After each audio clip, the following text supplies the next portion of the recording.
Дорогие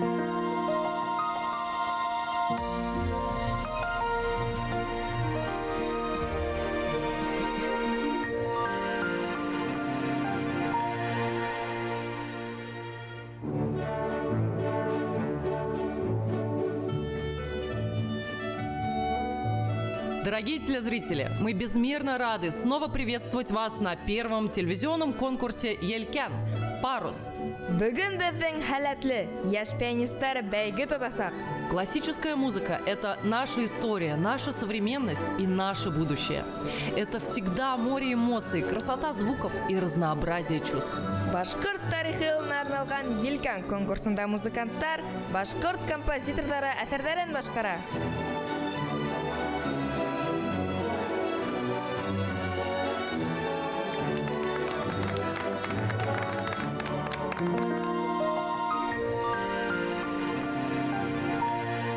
Хәзер безнең иң тулкынгандыргыз мәл, чөнки без хәзер кем нишанчы булып чыгы җаһанын беләсәкбез. Как же у нас будет проходить жеребьевка?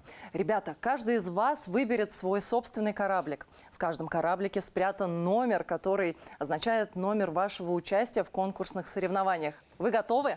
Да. Итак, начинаем. Кто первый? Арина, айда утмын да. Выбирай тот кораблик, который тебе нравится, отдавай его Рустаму, он достанет номер. Ниндехан, ул еті.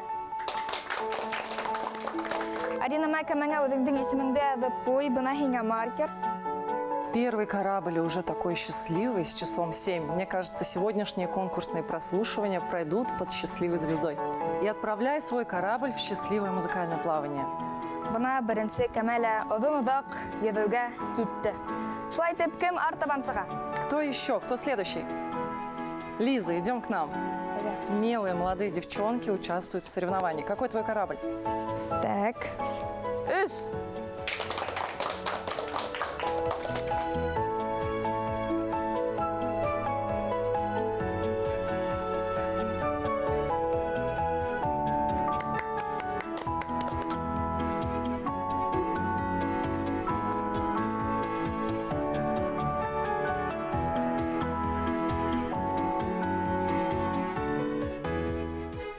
Этот или этот? Мен кырдагына тора. 5. Алкыштар. Син мәктәптә лә 5-кә укыйсыңмы? Ой, афарин.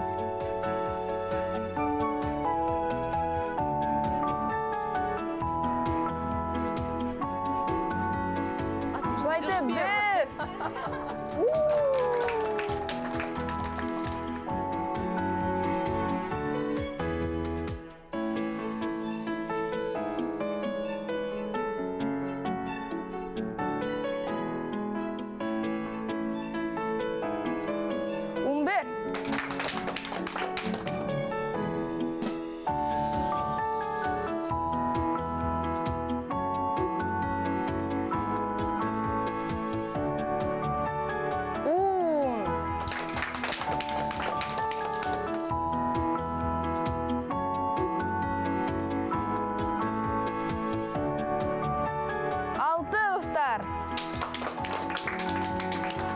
Исемеңдә унда шәп кенә язып куй да ебәр. Наша последняя участница Лера, идем к нам. Егеденсе.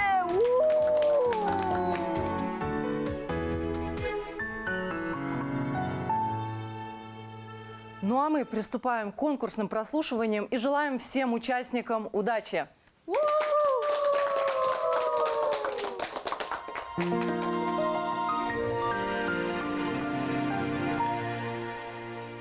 Представляем уважаемое жюри первого телевизионного конкурса юных музыкантов «Елкен».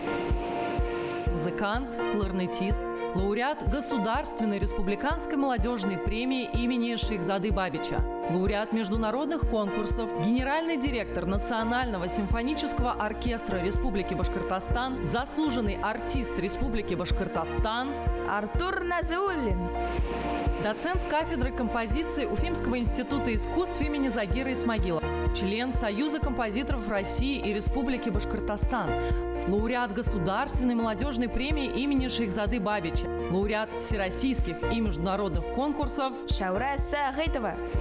Скрипач, лауреат международных, всероссийских и республиканских конкурсов, солист и концертмейстер Национального симфонического оркестра Республики Башкортостан, заслуженный артист Республики Башкортостан, Ильшат Муслимов.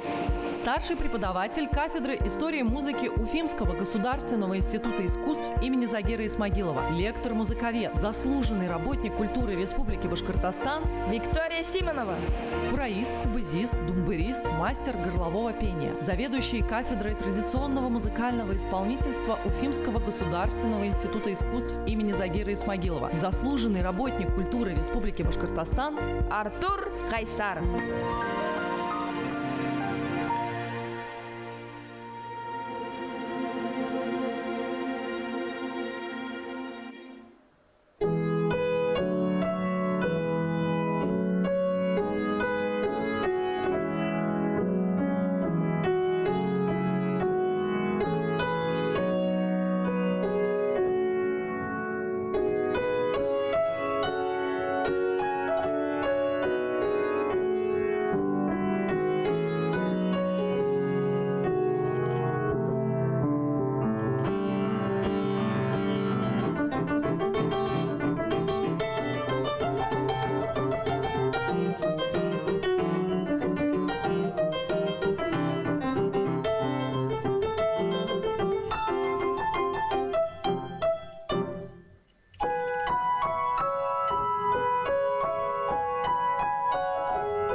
Спасибо. Эвелина, я поздравляю тебя с выступлением. Спасибо. И хочу дать тебе пару советов на будущее, потому что ты очень талантливая девочка, и явно тебе музыка нравится, и нравится, что ты делаешь, что ты играешь. У тебя очень хорошая вот, в плечах, в локтях постановка, но обрати внимание на запястье. Потому что для пианиста запястье, я надеюсь, ты знаешь, это вот прямо самый главный узел техники пианиста. Потому что если оно у тебя плохо работает, то вообще не так важно даже, насколько у тебя хорошие пальцы. Потому что вот тебе немножко это мешает, тебя запястье проваливает, и начинаешь ты немножко тактировать. Из-за этого сложно бывает слушать фразу. И тебя само это отвлекает. Если ты вот на это обратишь внимание, мне кажется, какие-то проблемки, которые возникают, у тебя уйдут вообще в никуда. И второй момент, подумай о том, что для тебя вот педаль. Потому что пока немножко ощущение, что у тебя это такая просто помощь рукам. А ведь это не так, это очень большой, очень яркий штрих в исполнении. То есть он может тебя как обогатить то, что ты играешь, так и замазать. Вот у тебя, слава богу, все-таки в сторону обогащения это идет, но мне кажется, тебе вот можно подумать о том, как с помощью педали разнообразить свое выступление. Хорошо. Удачи. Спасибо. Эвелина, я хочу поблагодарить тебя за выбор произведений, за то, что ты так бесстрашно начала наш сегодняшний фортепианный день в конкурсе. В отличие от других специальностей, вам досталась непростая доля, потому что вы играете не на инструменте, который принесли с собой, а на том, который же стоит в студии, к нему надо приспособиться.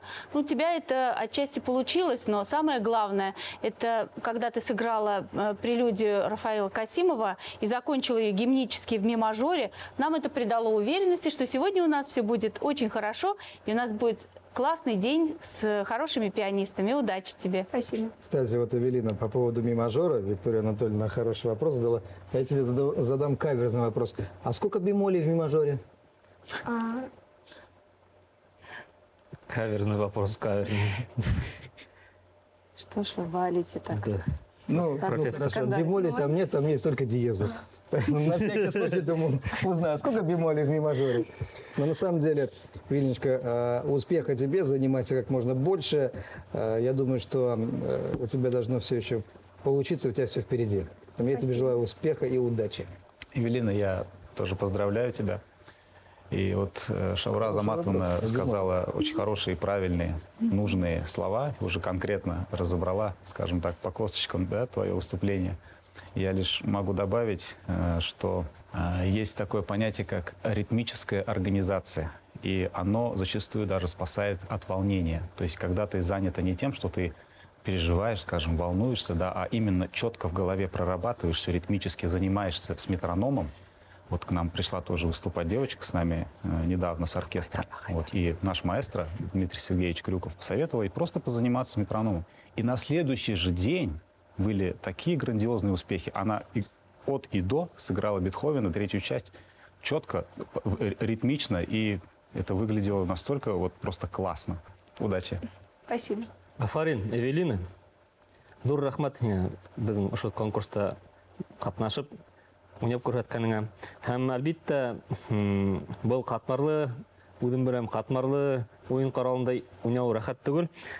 Шәура, Илшат, ағай апайларың айтқан сөздерді еске алып, артабанда ұшлай етіп көнікмелер эшләп, үсәң, Алла бирһә, яхшы музыкант буларга.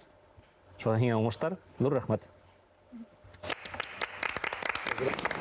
У нас в студии Эвелина, которая открыла конкурсные прослушивания в номинации «Фортепиано».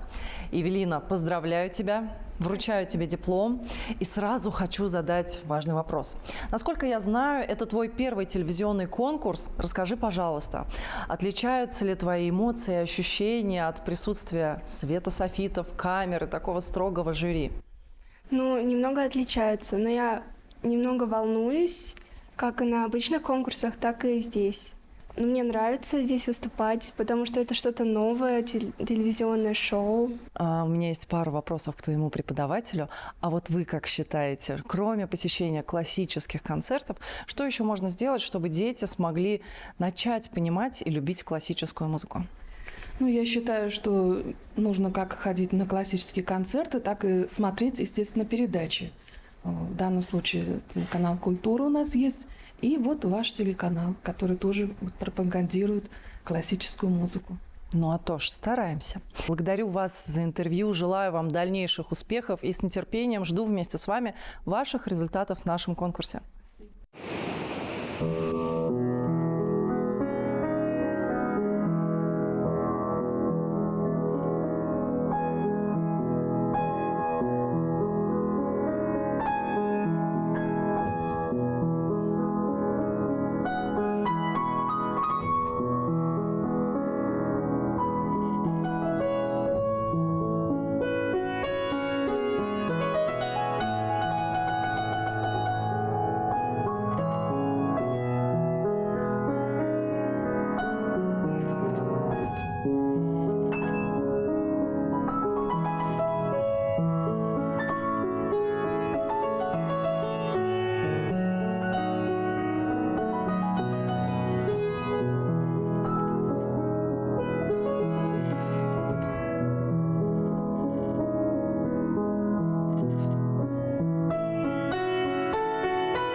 Анастасия, спасибо тебе большое за выступление. Я слышала тебя и раньше, и что меня очень привлекает в твоей игре, это твоя очень большая увлеченность тем, что ты играешь. То есть ты буквально каждую нотку вот так вот о ней думаешь, ее чувствуешь, рождаешь. И это очень здорово, но хочется тебе пожелать, все-таки ты уже, сколько тебе, 14 лет, как немножко крупнее мыслить. Вот, то есть вот эти все фразы, которые ты очень красиво выводишь, каждая из них очень красивая. Но хотелось бы, чтобы они вместе складывались в какое-то полотно. Потому что вот если говорить, например, про пьесу Загиры Исмагилова «Ноктюрн», она же очень поэтичная, да? Она наполнена вот этими ночными звуками, запахами. Вот, у каждого свои ощущения. Да? У тебя немножечко она получается очень красивая, но такая как бы вообще просто красивая. Хочется какого-то твоего вот личного наполнения. И добавлю вот чисто такой технический момент. Для этого нужно добавить баса. То есть пятый палец – это основа всей пьесы. Насчет правой руки все замечательно. Ты очень красиво, очень пластично выводишь эти рулады соловьиные. Но вот у тебя нету фундамента, на который все это положить. Вот буквально, если это исправить, мне кажется, станет гораздо лучше. Но вообще я желаю тебе удачи. У тебя очень хороший потенциал, я считаю. Ты собираешься дальше продолжать по музыке? А куда выступать? Пока думаю, но продолжать буду. Это очень здорово. Надо больше заниматься и не бояться быть смелой и выражать свои мысли в музыке. Удачи тебе. Спасибо. Настенька, я вот очень понравился «Ноктюрн». Настолько у тебя певучий звук. Мы же понимаем, что от инструмента очень много зависит, но ты смогла из этого инструмента вобрать самое лучшее и дать нам, слушателям, очень красивую историю. Вот я с удовольствием прослушал Загира Гариповича Исмагилова «Ноктюрн». Ну, чудесно. И настолько ты удачно пользовалась правой педалью. И, безусловно, шаура права насчет баса. Тебе надо побольше послушать такого Дениса Мацуева, если знаешь, может быть, не слышал такую фамилию. Вот. Послушай, какой бас, как рояль звучит от баса, но очень тонкое туше, то есть твое прикосновение к клавишам. Мне это очень понравилось. Так что давай, ты приехала откуда к нам? Зианчуринский район. Ну, вообще, молодец. В Зианчуринском районе, говорят, одна из лучших фортепианных школ в республике, да? Правильно я говорю? Конечно. Видишь, как ты демонстрируешь это. В общем, удачи тебе, Настенька, удачи. Спасибо. Настя, мне не хотелось бы давать тебе какие-то рекомендации, потому что тут ты сама знаешь, что тебе постоянно об этом и педагог говорит, о том, что не бывает пианиста, у которого нет технических проблем. Надо просто их по одной потихонечку устранять, и тогда из тебя получится та пианистка, которой ты мечтаешь стать. Я хотела бы задать тебе вопрос про твою родину. Какая у вас там музыкальная школа, чье имя она носит? Расскажи про своего педагога, ведь наш конкурс – это не только про музыку, он еще про людей. Нам очень интересно, какой ты человек. Я учусь в школе искусств имени Сулеймана Абдуллина, и обучаюсь я у Хасановой Гульнур Дариковны. Я многим ей благодарна, потому что все, что сейчас я вам могу продемонстрировать, все, что я могу вам показать, это благодаря ей, благодаря ее труду и благодаря всему тому, что она в меня за эти годы вкладывала. Но она тебя била? Нет, конечно. Эх, зря. Я всегда говорю, что надо бить учеников. Анастасия, молодец, спасибо. Я просто добавлю, школы имени Сулеймана Абдуллина не пустой для меня звук, землячка моя Анастасия. И рад тебя, счастлив даже видеть. И когда ты исполняла свои произведения, ну и увидев, что ты из Зианчуринского района, я прям как будто дома побывал. Мне посчастливилось учиться в этой школе, даже поработать. Имя она носит замечательного нашего народного певца Сулеймана Айповича Абдуллина. Это великий человек, народный певец. Ну, фортепианная школа действительно в Зианчуринском районе, она с 60-х годов, имеет свои традиции. Молодец, что ваш педагог и вы продолжаете эти традиции, продолжайте также. Успехов. Спасибо. Удачи, Настенька, тебе, удачи, друзья. Әлі менің янымда екінші қатнашушы ол Настя. Настя, мен сын көңілден құтылайым. Дипломыңды ал. Настя, вообще, как прошло выступление? Расскажи. Выступление прошло вполне нормально. всегда есть к чему стремиться и к чему расти, поэтому на этом останавливаться я не буду. А что сказала жюри?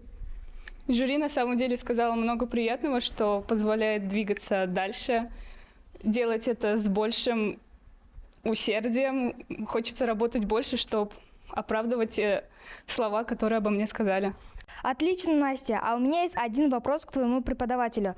Сложно ли было подготовить Настю к этому проекту? Ну, на самом деле, подготовить этого ребенка было несложно. Мы занимались с удовольствием. И Настя очень одаренный, очень талантливый человек. Она очень музыкальна, и поэтому с ней заниматься одно удовольствие. Настя, спасибо тебе большое. Ну а мы ждем следующего конкурсанта.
Молодец, слушай.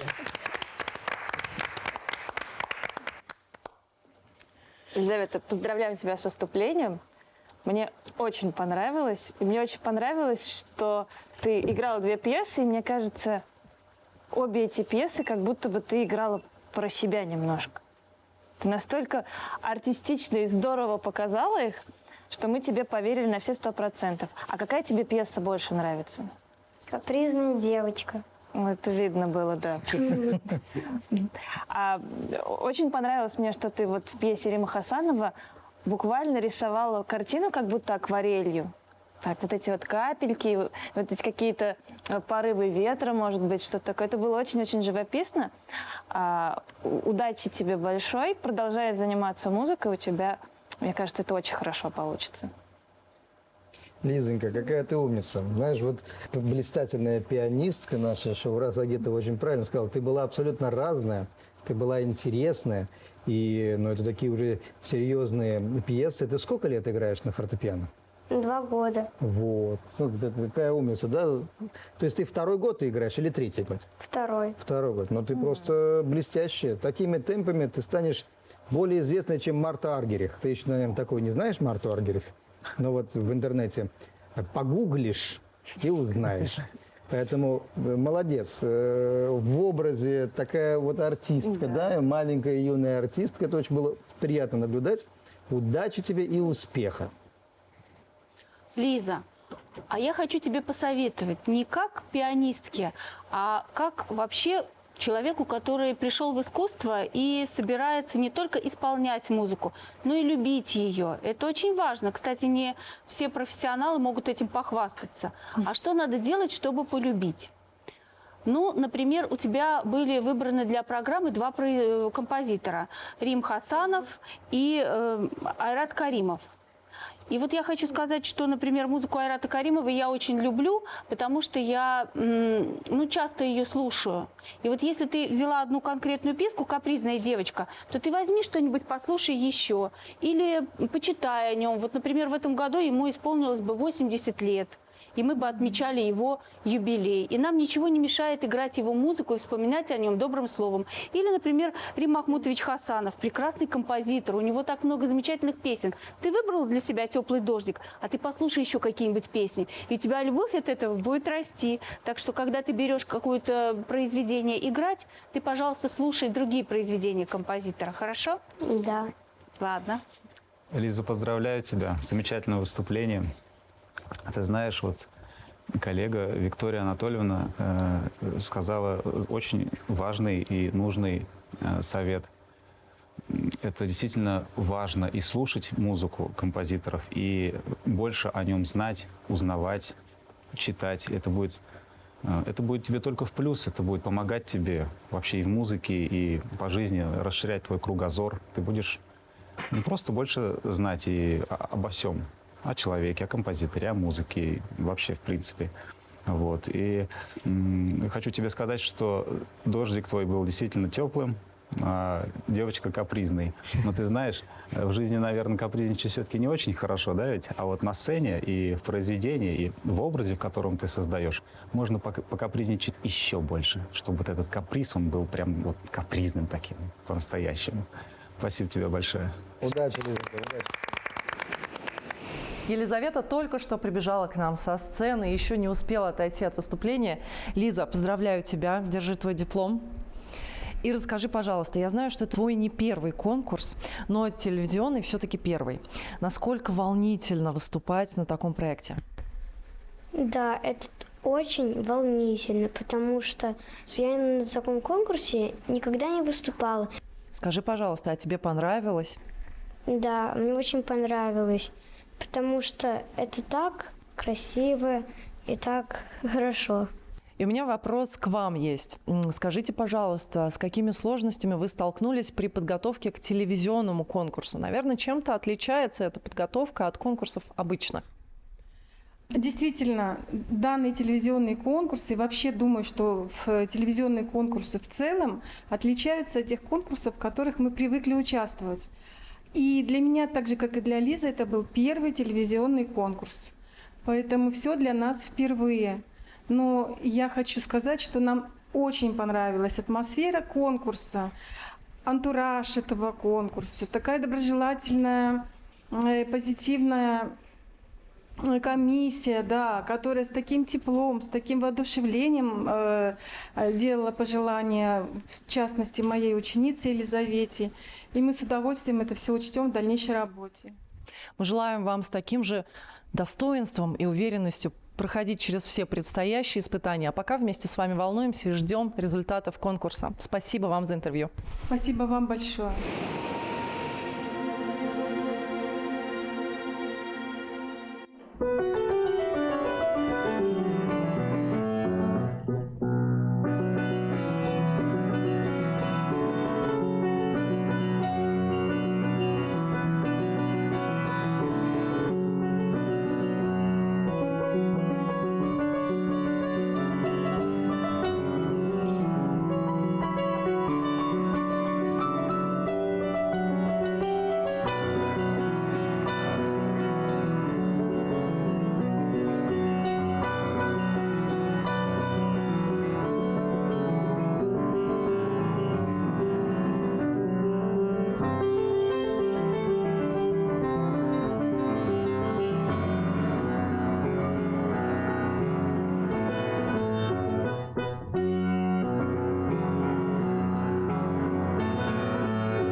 Владимир.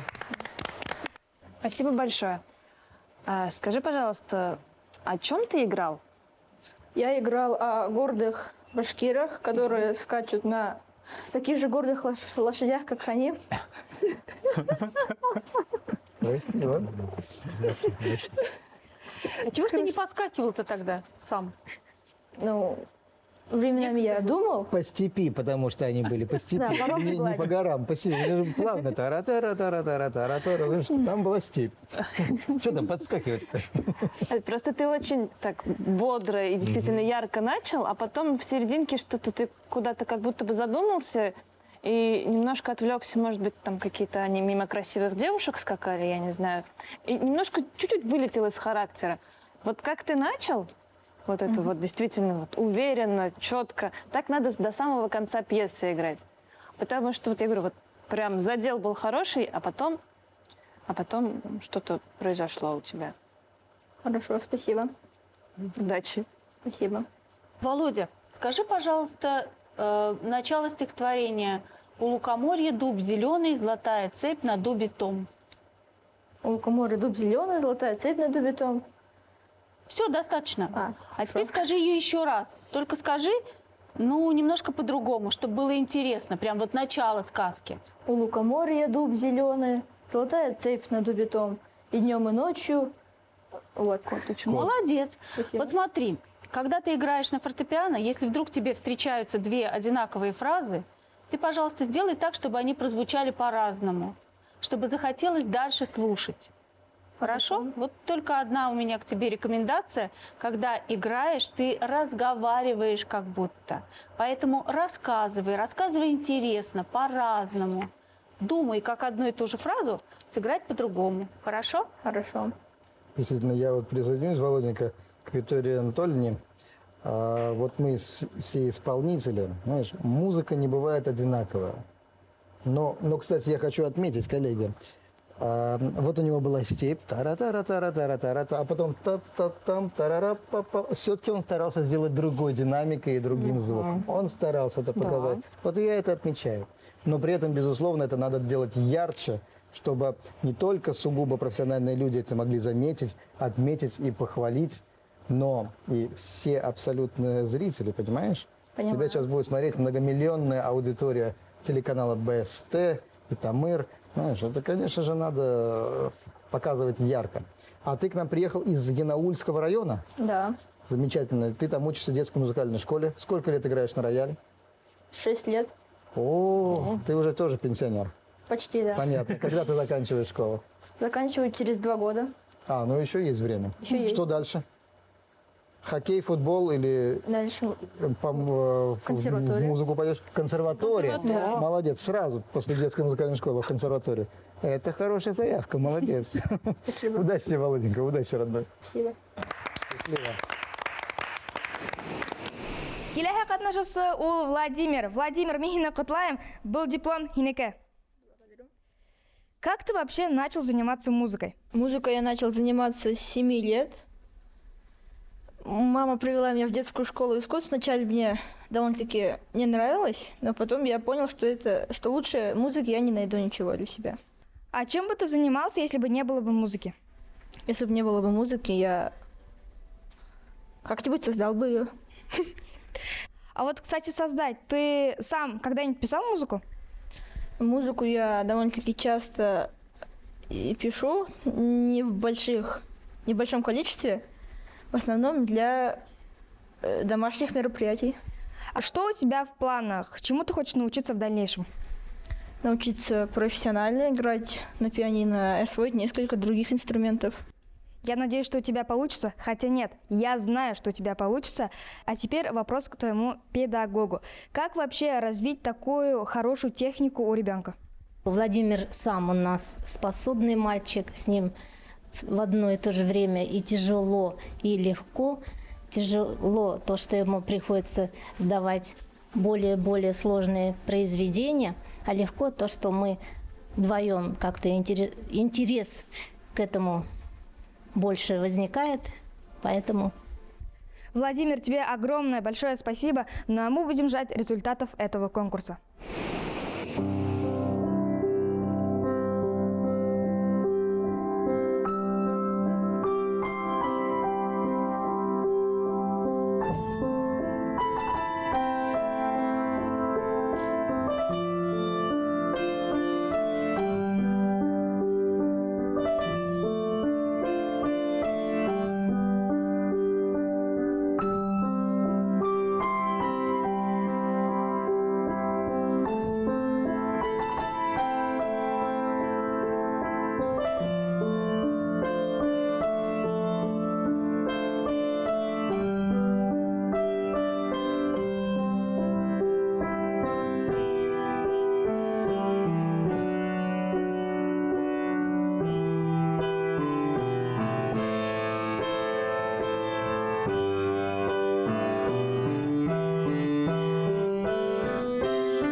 Тимур, поздравляем тебя с выступлением.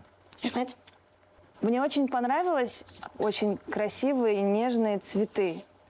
Кто написал, ты знаешь эту песню? Да. А кто? Рим Хасанов. А ты знаешь, что еще писал Рим Хасанов? «Утренний дождь». Ага. Ну и вообще у него очень много красивых именно песен. И вот мне кажется, тебе удалось на рояле, казалось бы, ударном инструменте, очень хорошо эту мелодию именно спеть. Вот. Я тебе желаю удачи, продолжай заниматься. Я надеюсь, что ты продолжишь свой путь в музыке, потому что у тебя есть все задатки для этого. Спасибо. Вообще хочу отметить, Тимурчик, твою музыкальность, да, коллеги? Как он в произведении Рима Махмудовича музыкально чувствовал, причем настолько он чувствовал уже как большой артист, даже с придыханием, смену гармонии ты показывал. Это очень интересно с динамической точки зрения, поэтому молодец. Спасибо. Это уже такая заявочка на что-то больше, чем детская музыкальная школа. Это очень правильно, поэтому успеха тебе, дорогой. Тимур, сағышың менен құтлайым, рахмет, бик тә қуандырдың. Шул тиклем ашықмайынса, талғын ғына ошо Рим Хасановтың әсәрен уйнаның, сәскәләр ысынап та, күз алдына матур-матур, төрле-төрле сәскәләр килде, күренде. Рахмет. Әмма мин әз генә педальды кәм итәр инем. Сак кына күбрәк булды минеңсә. Рахмет. Тимур, я хочу тебя поздравить, и не только с выступлением. Есть вещи, которые гораздо важнее сегодня вот этих нескольких минут эфира.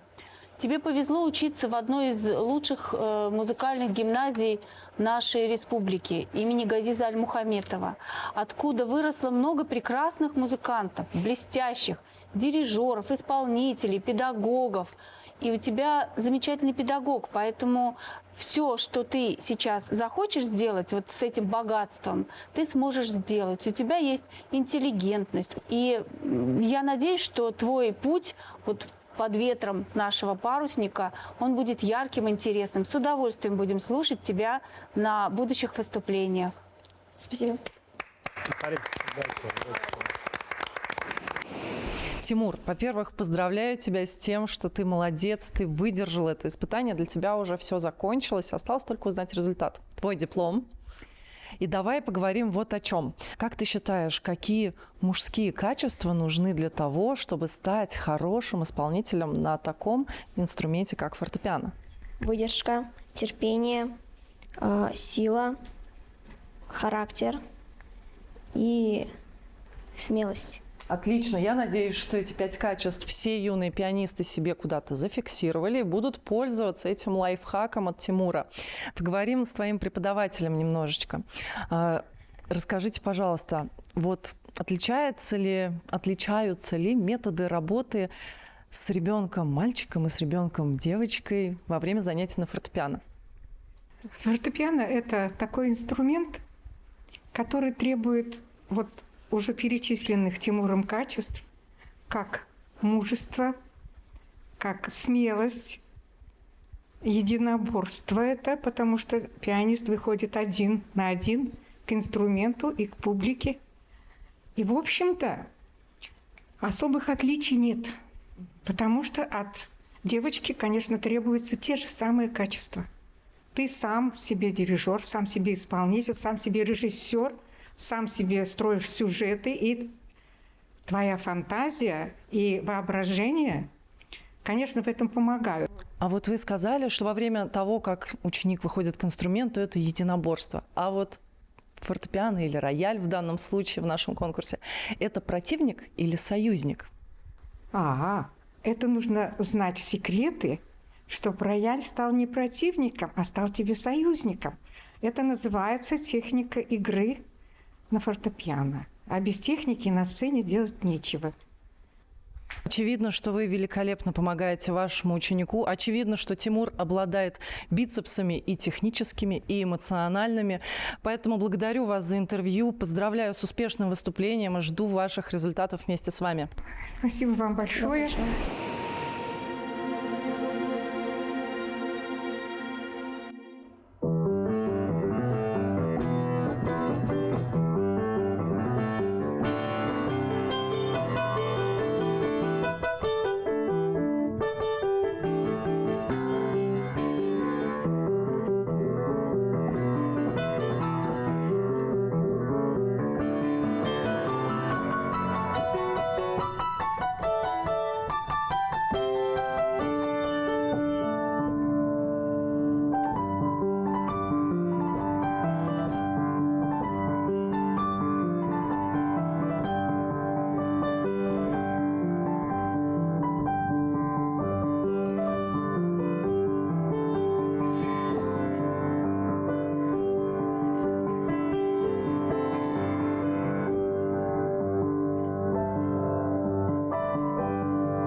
Я поздравляю тебя с успешным выступлением.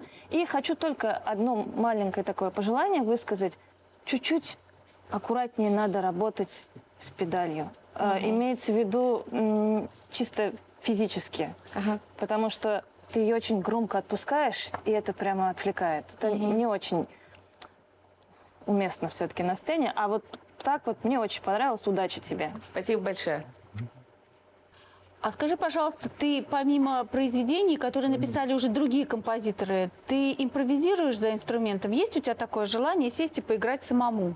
Ну да, есть как бы то, что иногда садишься, и вот есть такое желание как бы что-то сыграть свое личное. А ты знаешь, что есть такой музыкант, он родился в Уфе, Руслан Иждавлетов, который участвует в международных марафонах по количеству часов за инструментов. То есть он садится, он играет, и там какое-то огромное количество часов, от 30 до 50. Ты представляешь? У нас вчера был самый популярный вопрос, это сколько ты проводишь за инструментом часов. Вот мне кажется, что у тебя есть такая тенденция, чем больше ты будешь играть, тем больше ты научишься с инструментом общаться на равных. Он станет тебе как будто другом. И кто знает, может быть, ты у нас будешь следующим марафонцем. Так Может что быть. разговаривай с инструментом сам, своим языком. Хорошо.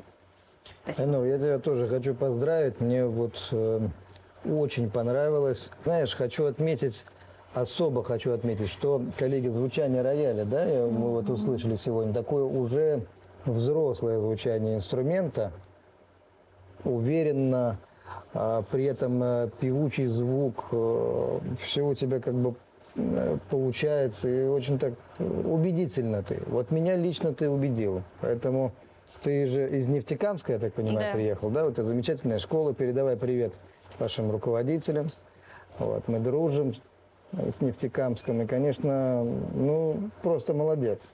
Просто приятно отметить, что мы всегда равняемся, да, на ЦМШ, еще на другие замечательные учреждения. А вот, пожалуйста, коллеги, пример, да, приехал ребенок из города Башкирии и показывает очень недурной уровень владения инструментом. Я так понимаю, ты еще и к композиции тяготеешь потихонечку, да, раз ты хочешь свое что-то исполнять. Ну, иногда бывает, да, такое желание. Поэтому ты пробуй себя в разных ипостасях искусства. Это в любом случае тебе будет в пользу, а я тебя поздравляю, искренне поздравляю. Молодец. Айнур, сығышыңнан құттықтаймын. Бик тә матур булды. Рахмет. Кәүдәң дә килешеп тора, Мацуевтың һымак. Шуныһы ла һәйбәт. Беләңме, мин бәләкәй саҡта мәктәпкә инеү менән нишләптер һәр ваҡыт ошо көй яңғырай ине, ошо Сабитовтың прелюдияһы. Һәм минең тойом буйынса һәр бер уҡыусы пианист ошо әсәрҙе уйнаған ине. Ошо әсәр аша үткән һымаҡ булды минең өсөн.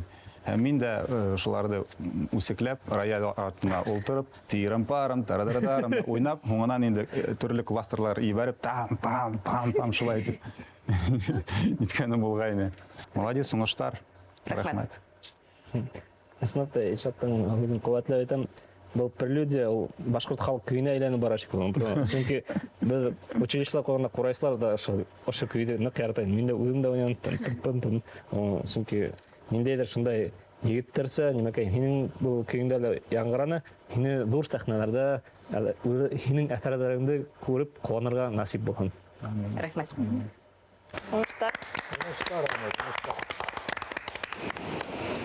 Ә беҙҙең киләһе ҡатнашыусы ул Айнур. Айнур, мин һине ысын күңелдән ҡотлайым, был диплом һинеке. Айнур, һин нисек уйлайһың? Һин кемгә оҡшап музыка яратаһың? Ну, мин ғаиләлә бер генә кеше кем уйнай пианинала һәм йырлай. Айнур, а нисек шәп кенә бына яҡшы техниканы өйрәнергә? Һөйләп кит әле. Был процесс еңел түгел, көндә уйнарға кәрәк һәм гаммалар, произведениялар. Ә һинең ниндәй иң яратҡан әҫәрең? Сабитов прелюдия. Ул һиңә нимәһе менән оҡшай? Гармонияларҙың алмашыуы миңа бик оҡшай. Был бик моңло көй. Бик яҡшы һәм аҙаҡҡы һорау уҡытыусыңа. А расскажите про Айнура. Как он вообще учится? Айнур талантливый очень ученик. И что интересно, он пришел ко мне во 2 классе, учился у моего преподавателя, у незабвенной Минеевой Татьяны Ивановны. А потом вот такая честь, могу я сказать, что ко мне пришел такой ученик. Конечно, сразу мы с первых уроков нашли общий язык. Очень музыкальный, очень способный. Он занимается с удовольствием сам и очень продуктивно проходит наши уроки. А кем ты хочешь стать в будущем? Вообще я хочу стать врачом, хирургом. Музыкальный хирург. Я надеюсь, что в будущем ты будешь давать концерты и в России. Я обязательно к тебе приду. Ну а мы будем ждать следующего конкурсанта.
Арина, мы поздравляем тебя с очень успешным выступлением. Спасибо. Скажи, пожалуйста, чем ты любишь заниматься вообще? Ну, музыкой, художкой. Вот почему я спросила, потому что ты в такой маленькой пьесе, да, ты умудрилась нам рассказать какую-то целую историю, разрисовать ее разными красками, и что очень важно, вот эти все повторяющиеся одинаковые предложения музыкальные, ты каждый раз играла по-разному. То есть у тебя прям получилась такая очень живая, настоящая картинка. И мне очень понравилось, как ты обратилась со временем, когда закончила первую часть. Это было очень так аккуратно и очень пластично, дослушано. Я тебе желаю удачи. Это было очень здорово. Спасибо. Ариночка, я тебя тоже поздравляю. Знаешь, вот я уже сказал от нашей замечательной пианистки Шауре Сагитовой про мелизматику, которая у тебя присутствовала в этом произведении «Прелюдия» Наримана Сабитова. Как третья часть первого концерта Петра Ильича Чайковского. Ты не играла его еще для фортепиано с оркестром? Ну вот тебе будет его легко играть, потому что ты уже потренировалась на Сабитове. Знаешь, поэтому очень симпатично. Ты сколько лет играешь на фортепиано? 2. 2. Полных 2 года. А сколько часов занимаешься? Вот наш любимый вопрос. Ну, где-то 1. 11? 1. Все равно не понимаю. 1 такая маленькая цифра, я ее не понимаю. Вот 11, да, это вот молодец. А в художестве сколько ты занимаешься, сколько идет урок у тебя? 2 часа. 2 часа. В художке 2, а на рояле 1 час сама занимаешься. Ну, надо хотя бы 5. Обещаешь мне, что будешь 5 заниматься? Угу. Честная девочка ты? Не обманешь меня? Ну все, я тебе буду верить и буду следить, как ты будешь заниматься. Хорошо? Да. Давай, занимайся, дорогая моя. Поздравляю тебя. Очень хорошо играла. Арина, мне очень понравилось твое исполнение, и впечатление от него самое благоприятное. Причем не только от исполнения, но и посмотри, в какой ты красивой студии находишься. И ты просто как волшебная птица Хумай. Такая вот залетела райская птичка, сыграла свое произведение. У тебя еще все впереди, у тебя все обязательно получится, потому что у тебя очень хорошие задатки и замечательные учителя. И ты сыграла произведение Наримана Сабитова, и ты учишься в школе имени Наримана Сабитова. Так что я думаю, что это очень хороший знак. Спасибо. Спасибо тебе большое, что ты украсила этот конкурс. Действительно, замечательное исполнение, прям в образе, прям так, как надо. Чтобы играть хорошо играть, надо свой кругозор расширять, читать побольше книжек. Поэтому развивайся, и тебе удачи на всех музыкальных поприщах. Спасибо. Успехов, Ариночка, успехов тебе. У нас в студии очаровательная принцесса Арина, которая только что прибежала к нам со сцены, с выступления. Поздравляю тебя, вручаю тебе диплом. Держи. Спасибо. И у меня к тебе есть вопрос. Есть ли у тебя какой-то свой собственный рецепт удачного выступления? Нет, я занимаюсь, верю в себя и свободно выступаю. То есть твой рецепт – это работать, работать и еще раз работать? Да. А какой твой самый любимый момент во время этой работы, во время занятий и работы над произведением? Когда я уже все выучила и могу свободно играть. То есть во время игры на фортепиано ты отдаешься на все 100%? Да. Я рада это слышать, и мне кажется, что это имеет свой результат. Давай узнаем у твоего педагога. Как вы считаете, как Арина справилась с поставленной задачей? Я думаю, что на сегодняшний день, да, и очень успешно. Каких результатов вы ждете? Хотите пройти в следующий тур? Я думаю, каждый исполнитель хочет пройти в следующий тур. Ну, как решит жюри. Ну, я так понимаю, вы уже опытные конкурсанты, у вас уже много всего за плечами. И желаю вам, чтобы вы дальше продолжали двигаться к своим целям. Спасибо вам за интервью, ждем ваших результатов.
Валерия, поздравляем тебя с выступлением.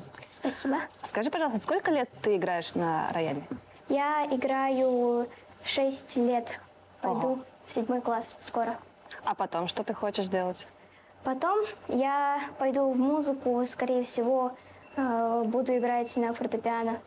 Ой, здорово. А что ты еще делаешь? Чем увлекаешься?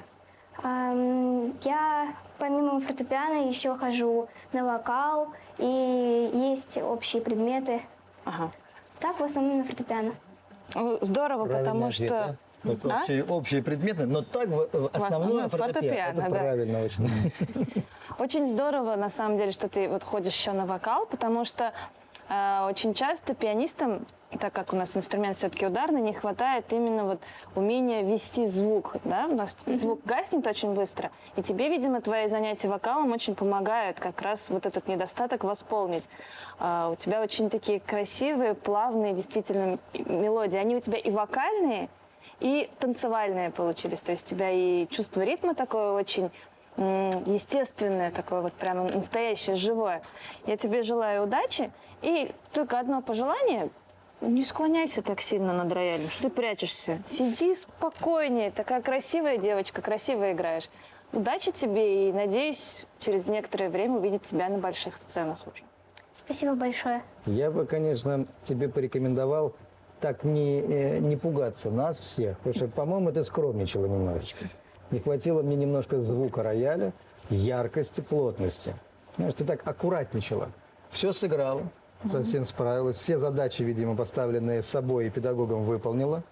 Но так очень скромненько, деликатно. Ты же артистка, ты же работаешь на публику. Дай нам жару, знаешь, чтобы нам было, чтобы мы встрепенулись. Спасибо. Лера, поздравляю тебя. Замечательное выступление. Мне понравилось. Медленные части в твоем исполнении мне очень понравились. Но ты знаешь, а когда наступает контрастная быстрая часть, она должна быть более контрастной, более другой. Так ведь? Помнишь пунктир там-та-тим, та-там, та-там? Он должен быть более игривый, более острый. В этом и рождается контраст. То есть вот мы говорим контраст, а как его добиться, да? Вот, собственно, как бы вот так вот. Конкретными методами, легкостью и остротой. Ям-та-тим, та-там, та-там, та-там, та-рим, тарам, тарам. Ям-парам-па. И снова медленная часть. Контрастная, медленная, красивая. Спасибо тебе большое. Успехов. Спасибо большое, Валерия. Я присоединюсь к коллегам. По тебе видно, по твоей игре, по твоим ответам на наши вопросы, что ты очень целеустремленная. Тебе посоветовал поставить цель, стать более артистичной. То есть это тоже как бы работа. И тогда, то есть через свой артистизм, вот эта игривость в твоем исполнении, она будет и передаваться и в музыку. Поэтому то, что у тебя есть такие хорошие намерения, цели, что продолжить идти по музыке, очень похвально. Спасибо тебе и успехов. Спасибо большое. А менің алдымда әлі келесі конкурсант ол Валерия. Валерия, мехнасын көңілден құтлайым, бұл диплом хинеке. Спасибо. А как ты оцениваешь свое выступление? Все ли получилось? Я считаю, что я сыграла достойно, но, конечно же, можно было сыграть гораздо лучше, и есть к чему стремиться. А если бы не музыка, то что бы ты выбрала? Я, наверное, занималась бы танцами или балетом. А тебе не бывало такое, что музыка просто иногда надоедает? Если честно, то нет, потому что я считаю, что музыка — это мое, и я действительно хочу заниматься этим. А как вы готовили Валерию к такому проекту? Процесс подготовки к конкурсу, конечно, это длительный. Хорошо, что у меня, как говорится, Валерия, она очень живо откликается на все мои пожелания и с удовольствием приходит и в выходные дни, и в праздники приходит. И подход у меня, конечно, к ней взрослый. Я считаю, что она достойно выдерживает все мои требования. И, молодец она. Она очень хорошо продвигается. Валерия, а в дальнейшем у тебя какие планы есть? Я хочу поступать в музыку, но пока еще не определилась, куда. Конечно же, у тебя все получится. Мы тебе желаем удачи. Еще раз тебе большое спасибо. Ну а мы ждем следующего участника.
Данир, спасибо большое.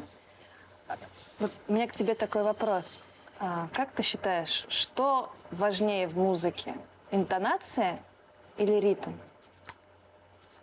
Я считаю, что интонация тоже важна, но ритм тоже очень важен. Отличный ответ. Да, молодец. Одно не может быть без другого. Правильно, потому что вопрос был с подвохом, все правильно. Но ритм, вот как ты сказал, тоже очень важен.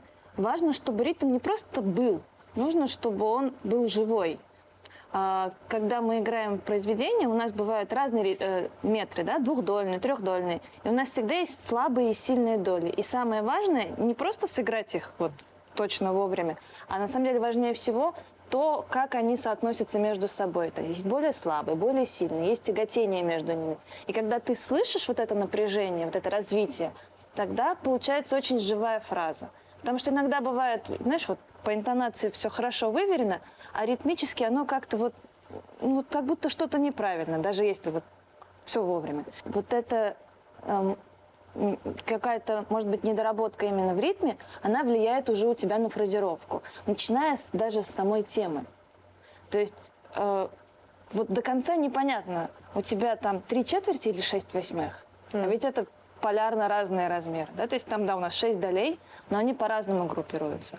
Поэтому, мне кажется, у тебя уже достаточно опыта, чтобы вот о таких конкретных глубоких вещах уже думать, как ритм. Потому что они тебе очень-очень помогут в развитии вообще всей остальной фактуры. Желаю тебе удачи. Спасибо. Все у тебя здорово. И несколько лет назад к нам в очередной раз приезжал музыкант, известный пианист Даниил Крамер, который играет в джазовой манере.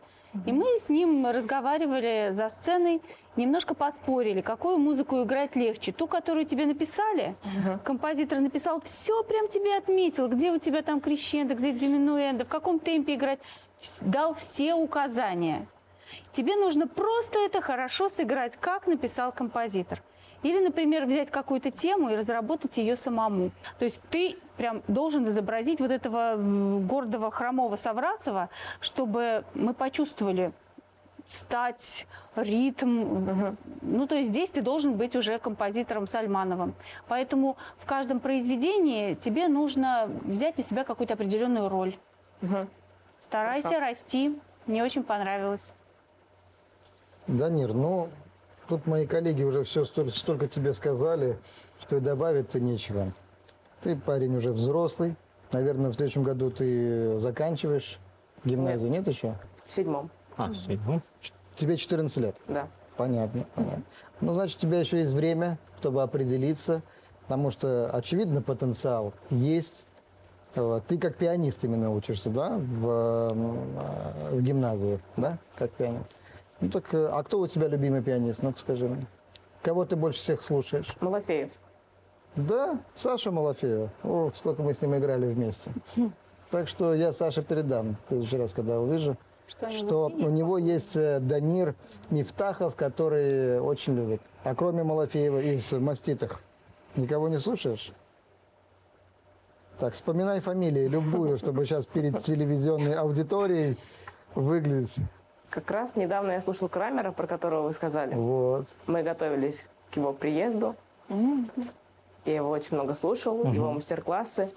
Но пока что встреча не удалась. Будем ждать то, что он к нам приедет. Виктория Анатольевна, обратись, она подведет к маэстро Крамеру тебя. Удачи тебе, Данир. Удачи, успеха.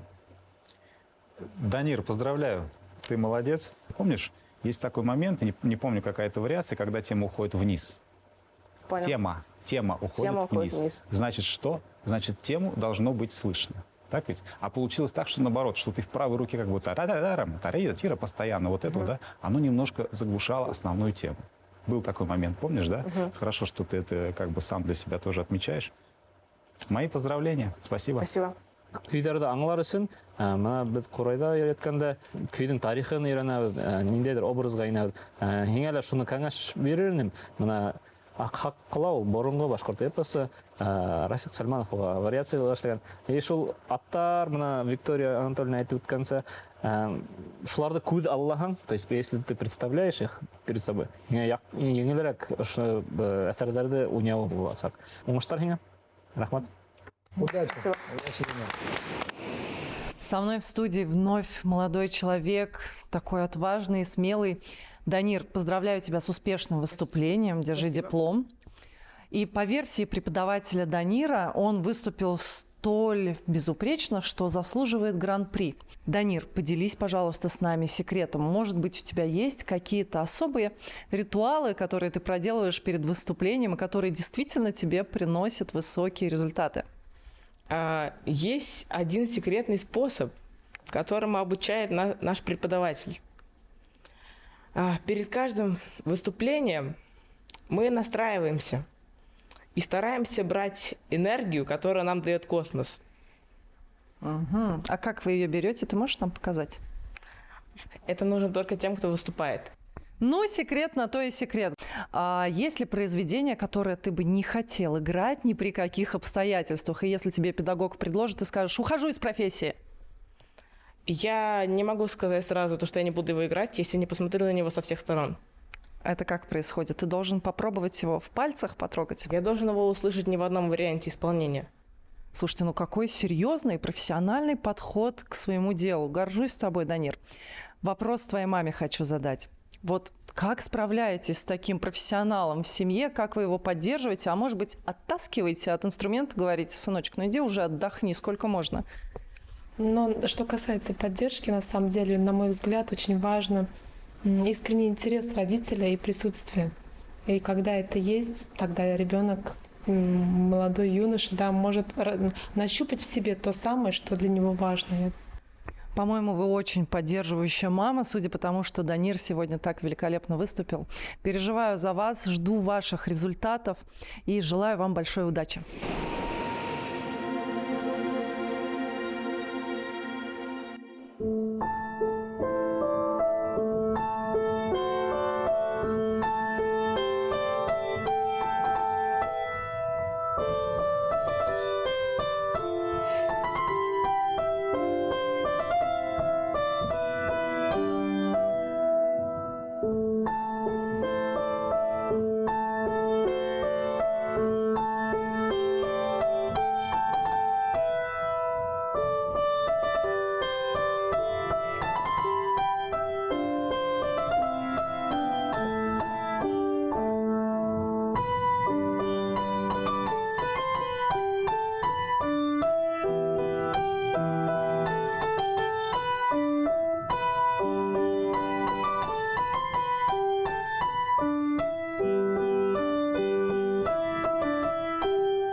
Камила, поздравляем тебя с выступлением. Скажи, пожалуйста, ты сама выбрала фортепиано? Ну да, сама выбрала. Ага. У тебя мама поет, да? Да. Насколько я знаю. А почему, например, ты не поешь? Ну, я пою, в общем. Ага. Ну, мне кажется, ты прямо очень правильный и удачно выбрала инструмент, потому что мне все просто понравилось. Мне очень понравилось, как ты чувствуешь инструмент, как ты чувствуешь музыку, как ты передаешь, как ты моментально меняешься. Даже когда играешь одну и ту же фразу, ты ее каждый раз играешь по-разному. И, казалось бы, мы ее уже слышали, а ты каждый раз нас удивляешь. Это очень здорово, когда ты знаешь произведение, а тебя все равно им могут удивить. Вот. Это очень большое, мне кажется, ценное такое качество. Желаю тебе удачи, дерзай дальше. Спасибо. Камила, мне очень понравилось то, что ты сейчас сделала за роялем. Если бы ты могла играть, не глядя на клавиатуру, а прям повернулась и смотрела бы на нас, ты бы увидела много интересного. Потому что мы так реагировали на каждую твою фразу.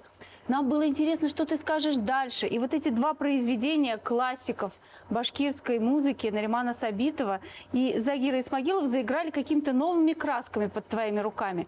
И я себе представила, вот ты сейчас сидишь за роялем, тебе всего 11 лет. А не так давно вот эта девушка, маленькая, кудрявая, тоже сидела здесь за роялем, играла, и какая-нибудь взрослая дама ей говорила что-то ценное.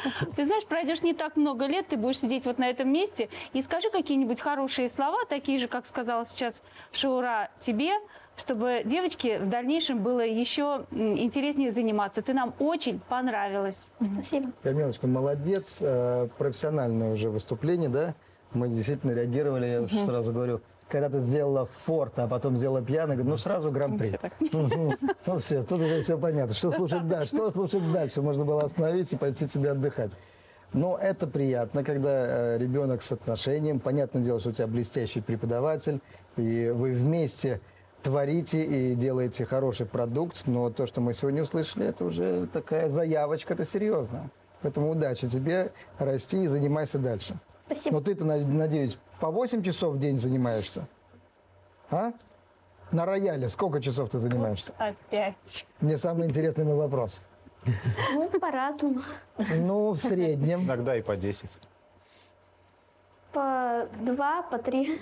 Нет, я не принимаю такое. 8 и не меньше.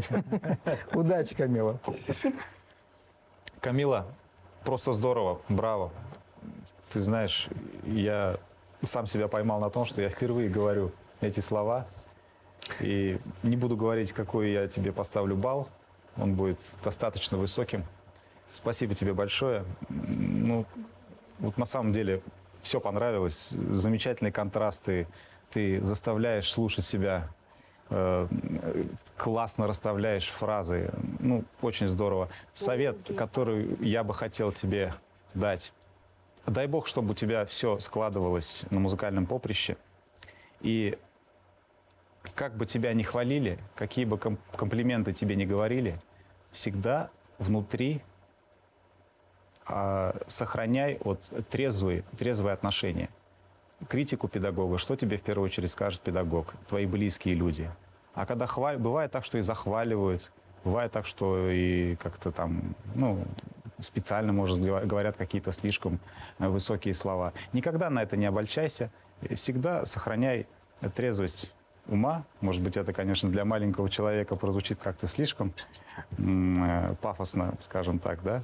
Но вот я говорю это потому что многие, к сожалению, на этом сгорают. У тебя же будет все замечательно и хорошо. Успехов тебе. Спасибо тебе большое. Спасибо. Удачи, Камила. А біздің катнашуысы ул Камила. Камила, мехины құтлайым, был диплом хинеке. Камила, как ты вообще начала заниматься музыкой?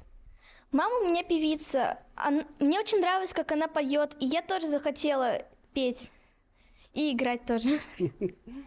А вот сколько раз в день нужно заниматься, чтобы так хорошо играть? Нужно заниматься каждый день по несколько часов. А бывает ли такое, вот иногда ты не хочешь играть, хочешь отдохнуть с друзьями? Ну, иногда бывает, приходится на силу себя сажать. Какое твое самое любимое произведение? Произведение Загира Исмагилова «Кукушка». Оно веселое, красивое. Расскажите вообще про Камилу. Как вы готовились к этому проекту? Ну, дело в том, что Камила за этот вот учебный год уже выступила на 4 конкурсах, и на каждом из них заняла первые места. Поэтому этот конкурс, он бы как уже подытожил успехи ее в этом году. Камила, спасибо тебе большое. Я тебя еще раз поздравляю. Ну а мы ждем результатов конкурса.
Поздравляем тебя, Азалия, с выступлением. Скажи, пожалуйста, сколько лет ты занимаешься на фортепиано? Я перехожу в 6 класс. Ну ты с 1 класса, да? То есть Да. с 7 лет, видимо, да? Да. А ты хочешь дальше музыкой заниматься? Или... Да. А чем ты еще увлекаешься? Я закончила танцы. Ого. И люблю очень рисовать. Ну, здорово. Я тебе желаю больше времени в сутках, чтобы успевать заниматься таким большим количеством дел. И все-таки хочется посоветовать тебе уделять больше времени фортепиано. И у тебя все было очень так бодро-задорно, но немножечко ты, наверное, поволновалась и чуть-чуть загнала, да? Надо больше, мне кажется, выступать, чтобы на сцене чувствовать себя свободнее. Потому что и пьеса у тебя такая больше мужская, да? Тебе надо было вообразить себя большим, сильным батыром. Вот это сложно. Мне кажется, это с опытом и с возрастом приходит. Умение перевоплощаться. Вот я желаю тебе удачи и занимайся больше. Давай. Азалия, а я вот, знаешь, хочу возразить. Давай. Дорогой нашей Шауре. Мне, кстати, очень понравилось, вот это, как она играла этот мотив. Тарарара, тарарара, он прям такой, знаешь, крещендо чувствовалось. И такая батырская мощь в этом хрупком теле. Хорошо. Так что вот это молодец. Дальше-то, конечно, можно прислушаться к нашей уважаемой Шауре. Я говорю с юмором, она, конечно, все блестяще и правильно сказала тебе. Всем, конечно, надо заниматься. Вот и правильно Шаура уже сказала. Мне кажется, что рояльчик у тебя неплохо получается. Девочка такая умная. Очевидно, читаешь. Да. Что читаешь? Что последнее читала? Детективы. Замечательно. Ну а высокую литературу читаешь? Нет, больше. Александра Сергеевича Пушкина, Евгения Онегина наизусть, наверное, знаешь. Да, знаю. Молодец. Вот дети, берите пример. Да. Как надо жить и над чем надо учиться. Азаленька, успеха тебе и удачи. Азалия, хочу тебе сказать один секрет. Я его Началось. узнала, Секреты. когда была в твоем возрасте. Этот секрет очень простой, но действенный. Когда берешь произведение, начинаешь его играть, тебе хочется сразу играть его быстро. Прямо чтобы показать, чтобы мама папу похлопала, чтобы папа похвалил. Но меня, наоборот, останавливал папа. Он говорил: подожди, ты сначала должна сделать кирпичик свое произведение. Играй помедленнее и понемножку. Взяла маленький фрагмент, сделала, положила кирпичик, пошла дальше, сделай следующий фрагментик, а потом из этого построишь целый дом. Поэтому вот над этими маленькими кирпичами работай медленно, планомерно, пока у тебя не получится хороший, крепкий кирпич. А задатки для этого у тебя все есть. Спасибо. Азалия, поздравляю тебя. Спасибо за выступление. Ты знаешь, очень, очень приятно на самом деле, что ты разносторонне развитый человек.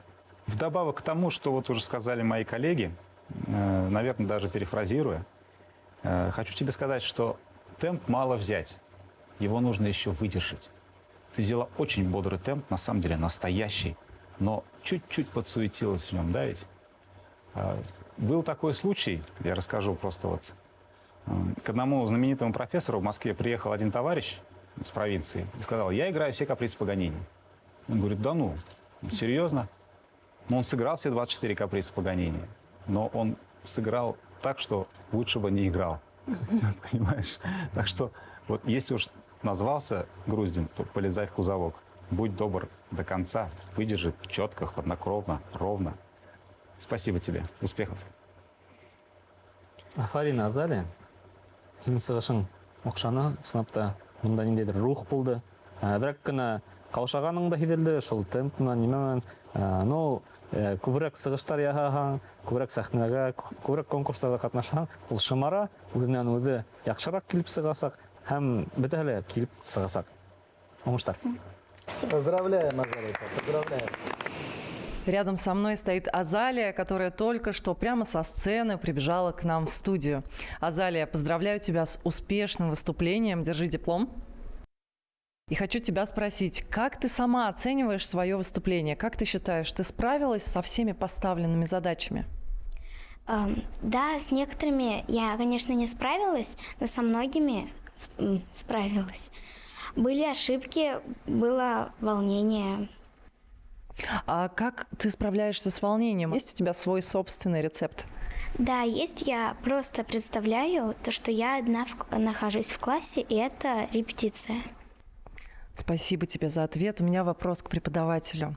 А как вы считаете, музыка какую роль в жизни играет? Важна ли она для каждого из нас или только для музыкантов? Нет, она для каждого важна. Это просто развитие внутреннее человеческое.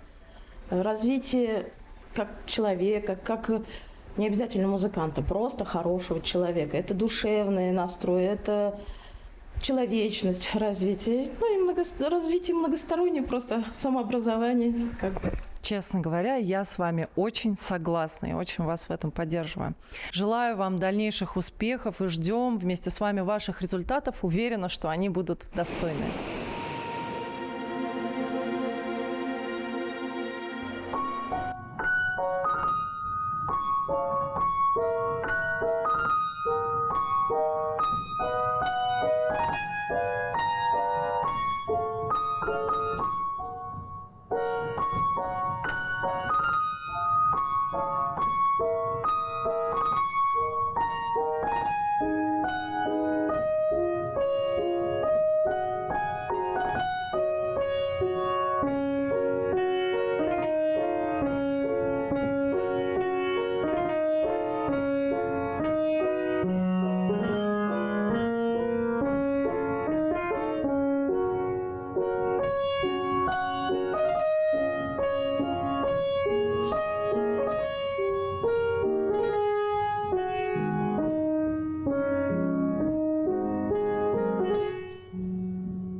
Эвелина, спасибо большое. Меня очень восхищает, как ты справляешься с полькой Мусалимы Валеевой, потому что я знаю, что она очень красивая, но совершенно неудобно написанная, абсолютно. То есть ни для взрослого, ни для ребенка. И говорю, ты так ловко обходишь все эти неудобные моменты, чисто как технически, так и музыкально. Очень здорово сделано. У тебя и педагог явно здесь очень хорошо с тобой поработала, и ты выполнила все просто на 200%. У меня к тебе из пожеланий, честно говоря, только чисто техническое. Мне кажется, тебе будет это легче. Ты сидишь немножко далековато. И вместо того, чтобы твой вес, твоя спина тебе помогала с опорой в звуке, ты, получается, немножко вынуждена наклоняться и делать лишние движения, лишние усилия. Хотя можно просто чуть-чуть ближе сесть самой, и тогда спина будет помогать тебе играть. И какие-то, может быть, именно громкие там, вот аккорды, вот когда стаккато, они будут гораздо легче получаться. То есть они у тебя и так хорошо, но можно же это облегчить. Хорошо, Вот. спасибо. А так очень здорово. И первая пьеска такая действительно мечты, очень яркую картинку нарисовала. Ты прямо действительно ушла в них, они тебя звали. Надеемся, что ты до этих мечт доберешься однажды. Удачи. Велиночка, я тоже хочу сказать, слушай, ты меня поразила. Мы вот с коллегами переговаривались, я не буду говорить о чем, но настолько тонко, музыкально, образно, да еще и как ты ручкой там повела, понимаешь? Ну это здорово. Это уже такие мастерские замашки у тебя. Молодец. И при этом цепкая какая полечка была по штриху, по пальчикам. Она цепкая была, понимаешь? Не выпустила ты эту польку из пальцев. Хотя вот, очевидно, я не пианист, но я слышу, что там действительно господин Валеев неудобно написал. А ты справилась. Поэтому молодец, удачи тебе. Спасибо. Молодец. Эвелина, я не верю, что тебе 10 лет. Ну-ка, паспорт покажи. Ну, не верю. Ты так по-взрослому мыслишь за инструментом. В первой пьесе ты показала, знаешь, человека, который очень хорошо пожил, понимает, что такое мечта. Прямо разлила тут, мы прямо так все задумались. А во второй пьесе спасибо, что ты нас вернула на землю. Мы тут ножками притопывали, вместе с тобой танцевали. Ты молодец. И мне очень приятно, что ты учишься в школе имени Фарита Камаева, у которого я училась сама. Это был блестящий фольклорист, очень деликатный, интеллигентный человек, один из лучших наших ученых-музыковедов республики. Так что ты в очень хорошем месте и в хорошем возрасте. Эвелина, поздравляю тебя. Яркое, запоминающееся выступление. Играешь с характером. Это очень важно. Приятно тебя слушать. В первой пьесе «Мечты зовут» действительно я окунулся в мечты, растворился в них. Было очень здорово. А особенно мне запомнилось, как ты вот в мечтах сопроводила последнюю ноту. Ты не просто ее нажал, а как бы еще вот так вот сопроводила. Провибрировала. Да. Не могу сказать провибрировал, потому что у нас это так называется. Я не знаю, как это называется у вас, но тем не менее вот это твое движение мне очень хорошо запомнилось. Также и полька, и действительно, вот коллеги сказали, что это технически непростое произведение. И вот в таком вот непростом произведении показать характер, музыку и сыграть его очень хорошо, это дорогого стоит, и ты просто молодец. Спасибо. Спасибо тебе. Эвелина, зур рахмат һиңә. Сынапта афарин. Һин безгә бүгін сәхнә йондыҙы булып сығыш яһаның. Күренеп тора, был әҫәрҙәр буйынса уҡытыусың бергә ныҡ итеп эшләгәнһегеҙ. Шул эшегеҙҙең емеше менә бүгенге конкурста бик яҡшы итеп күренде. Һиңә зур рәхмәт. Поздравляю.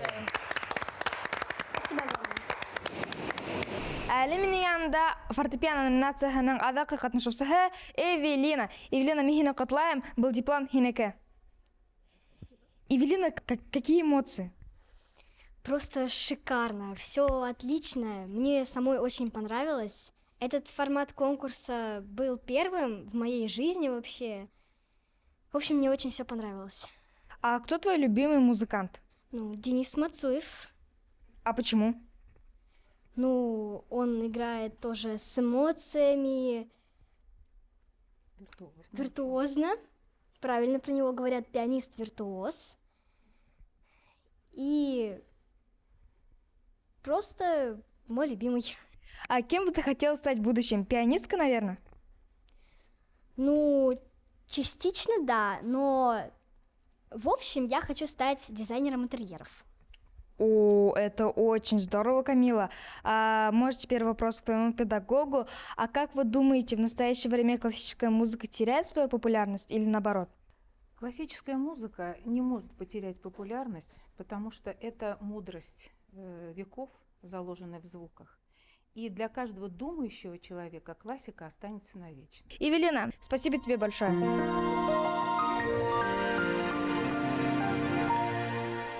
Мы с радостью объявляем финалистов. Эвелина Газизова, детская школа искусств номер 2 имени Фарита Камаева, Уфа. Камила Хамидуллина, средний специальный музыкальный колледж, Уфа. Айнур Сиддиков, детская музыкальная школа, город Нефтекамск.